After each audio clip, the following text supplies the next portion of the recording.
So you see your wife in Jannah. Now there is a question. Is it your wife that is in this world? You will see her again in the hereafter. Or is it another wife? Or is it women that Allah has created? Is it the same man that you will get? The answer, my dear brothers and sisters, some of it will shock you. Asma radiallahu anha married Az-Zubayr radiallahu anhu. And she complained to her father Abu Bakr about Az-Zubayr radiallahu anhuma ajma'in, about Az-Zubayr's strictness. Like she complained that she's too strict on her. Az-Zubayr radiallahu anhu, he's one of the 10 promised paradise. And Abu Bakr radiallahu anhu said to her, "O my daughter, please be patient, because a woman, if she has a righteous husband and then he dies and she does not marry after him, Allah will bring them together in Jannah." Here is a woman who is complaining about her husband. In other words, if it's a woman today, they'll say, "Oh my God, I'm complaining about him here and I'm going to be with him for eternity in the hereafter. I'm never going to get married ever. Or I can't wait till he dies so I can marry someone else." It's not like that. Remember, brothers and sisters, you have to try and understand. When Allah, His Messenger, speak to us about Jannah and the things in Jannah, you cannot think in the mind of this world. In fact, you cannot understand it. What is the reason why a wife or a husband dislike their wife or husband in this world, their spouse? Isn't it because of treatment? Isn't it because of their experience with them? I mean, when you first met them, you love them. And then afterwards, you get used to that love. Well, in Jannah, there's nothing that exists like that. All the mistreatments are gone. All the ugliness is gone. All the bad smells are gone. All the ugly desires of a person is gone. There is none of that. Allah says in the Quran, لا يسمعون فيها لغوا ولا تأثيما إلا قيلا سلاما سلاما. You will never hear in there hurtful words, never hear negative words, except it will be said salam and salama. Every word or sentence that people say is accompanied with a gesture of peace, peace. So whatever you say, you can talk anything you want, but every speech that is said in Jannah, you receive the feeling of peace from it. So that spouse you have in this world who has struggled, and you may not have a pleasant life with him or her, in Jannah, if they are righteous, that's the condition, they'll be a totally different form. Imagine the righteous people of this world who enter Jannah. And imagine this as Zubayr, one of the 10 promised Jannah. He will be among the most beautiful, handsomest, beyond your dream. And his wife, Asma, who was patient, she will be among the Iyahara women in Jannah. So imagine the righteous women of this world and the righteous men. No matter how you may look, no matter how your character is, in Jannah, you'll be of the perfect form. Yeah, and I will say this, maybe if I can say it this way. There was this story of this man who was married to this woman for 60 years. Finally she died. And she gave him misery in this life.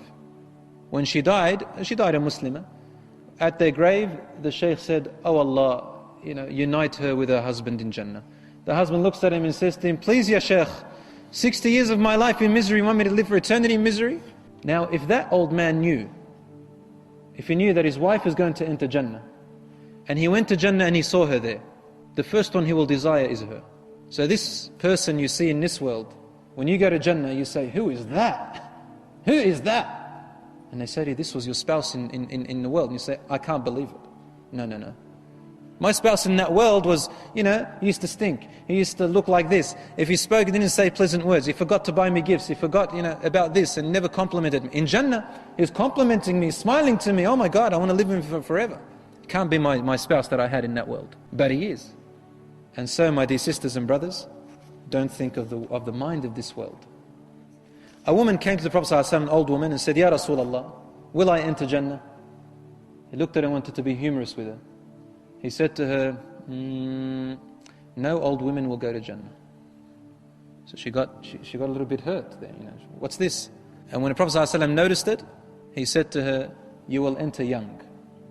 You will enter young." Meaning, when you enter Jannah, you will no longer be in old age. And so it brought a smile to her face. Meaning you'll enter it, but you won't be old anymore. In Jannah, the people are at the age of about 30, 33 years old.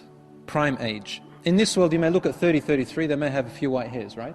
In Jannah, a 33-year-old is far more handsomer than a 25 of this world. 33 is the middle age, is the age of Isa alayhi salam. Rasulullah said the height of our father Adam alayhi salam, 60 dhira'an fi as-sama', 60 cubits or arm lengths tall in the sky, 20 cubits wide approximately. on the surah, on the shape of Adam alayhi salam, our father. And obviously people have different nur to other people in Jannah. Some of them are more handsome, some are more beautiful than others. But no one will be jealous of the beauty of anyone else. You know, a woman wouldn't sit there and say, look at her, she thinks she is. She thinks she's prettier than me. I'll just go back to my servants back in my palace and you watch what they'll make of me. Or you watch when I go and get my, clothing of silk and we'll see what she thinks. She can eat her heart out. No, there's none of that stuff in Jannah. There's no jealousy. She'll say, well, she's so pretty, but I'm also pretty too, right? Husband comes back and she says to him, you look more beautiful than when I first met you before. He says, yeah, I was in the market. He met other people, and so the nur came onto him a little bit. And he says to her, you look more prettier than I saw you before too. And she says, yeah, well, I guess I am. And this is how it is in Jannah. I'll end it with this. The spouses say to each other in Jannah, the husband says to his wife, he initiates the saying, he will say to her when he first meets her, everything that I have seen so far in Jannah, there is nothing that I have seen that delighted my heart and delighted my eyes more than you, more than what I have seen in you, my wife. And she says to him the same thing. And guess what? She begins to sing for you. And the things they sing for you is نَحْنُ الْخَالِدَاتِ فَلَا نَمُتْنَ. We are the ones who will live for eternity and we will never die. How's that? So they'll sing for you, far more better than my voice, beyond your imagination. Will you sing for them? If you wish, you may. We will continue that meeting with your spouse. So you enter that Jannah. You will not be able to withstand the light which now is on a tower just above your palace. What am I talking about? You reach your palace, you've seen it. It's beautiful, it's glittering. Suddenly you see this light that is shining down, and beautiful light that covers your whole entire property. It's not the sun. It's not special light coming from above. You look up into that tower, and in that beautiful tower, there is your spouse, your wife, is waiting for you there. So our sisters who enter Jannah, are you walking to your palace? Or are you actually escorted to your palace and then you are placed there to wait for your spouse who is about to come and meet you? So in other words, maybe you are there and you are clothed and given the beautiful jewelry. The makeup of Jannah is placed on you. You are prepared for your groom who is about to approach. And you're waiting to see his face and how you're going to be attractive to him. You know the nature of men and women? This is the nature of men and women.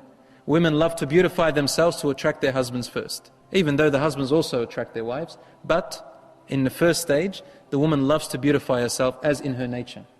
So imagine you've entered now, and there are servants of yours in your palace. You've beaten your husband there, and they've prepared you, and put all this makeup on you. In fact, in Jannah, what is makeup? Is it fake up? As we call it in Israel, I call it fake up. No. What is the makeup in Jannah? You don't need any makeup. The makeup of Jannah is the way Allah has created your face. And now I would like to describe just a little bit of the women of Jannah. The women of Jannah, the women who enter Jannah from this world are indescribable. I cannot describe them.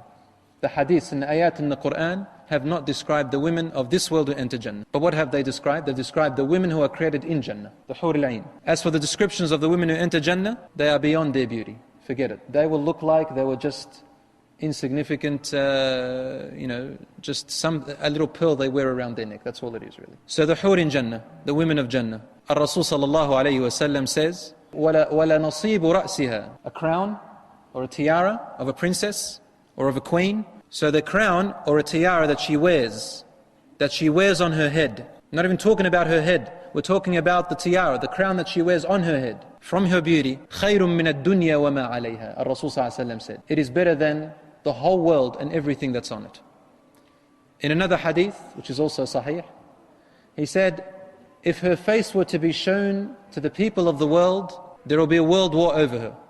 There will be a world conflict over this one woman. Forget about all the women that you've ever heard about or seen in this world. They are not even worth, wallahi, an atom's worth of span's length of a thread of hair of the women of Jannah. Literally, I'm saying this really. When you look at her, they're nothing. In another hadith, if she spat in the ocean of this world, how salty is the ocean? If she spat in the ocean of this world, it'll turn it sweet. The ocean, it'll turn it sweet. Allah subhanahu wa ta'ala describes them in the Quran, Hur Ain. Hur Ain. which is familiar to the Arabs of the deserts at that time. These words, Hur Ain, were revealed in the Meccan verses, when the people lived in Mecca, the Muslims in Mecca, before they migrated. So he's talking first to the people of the desert and the people of Mecca who understand what Hur Ain means. Hur Ain, lustrous eyes, lustrous big eyes, beautiful lustrous big eyes. In another hadith, it talks about black eyes, pitch black. The iris is pitch black. Now, does this mean that all the women of Jannah have pitch black eyes? No. But talking to the people of Mecca, in the Meccan verses, it's giving an example of what they would desire. So in other words, if the Quran mentions a particular description of colors of the men or women in Jannah, it is giving only an example of what certain people can desire. So if he's talking to the people of Mecca, they desired lustrous big eyes, dark pitch black irises in a woman. So Allah says, for you, you will have that. In other words, if this is what you desire, you're going to get it. If you desire blue eyes, you're going to get it. If you desire green eyes, you're going to get green eyes. If you desire different colored eyes, you'll get them. Allah says in the Quran, they will have in Jannah everything that their nafs, your temptations, your lusts, your desires inside of you tempt for.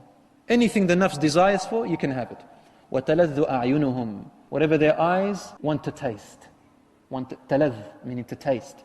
So whatever you wish and desire, it is there for you in Jannah.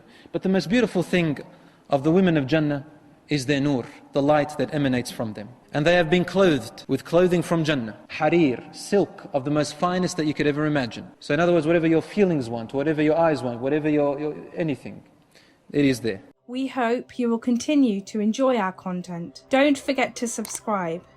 And by pressing the bell next to the subscribe button, you will receive updates and notifications. Thank you.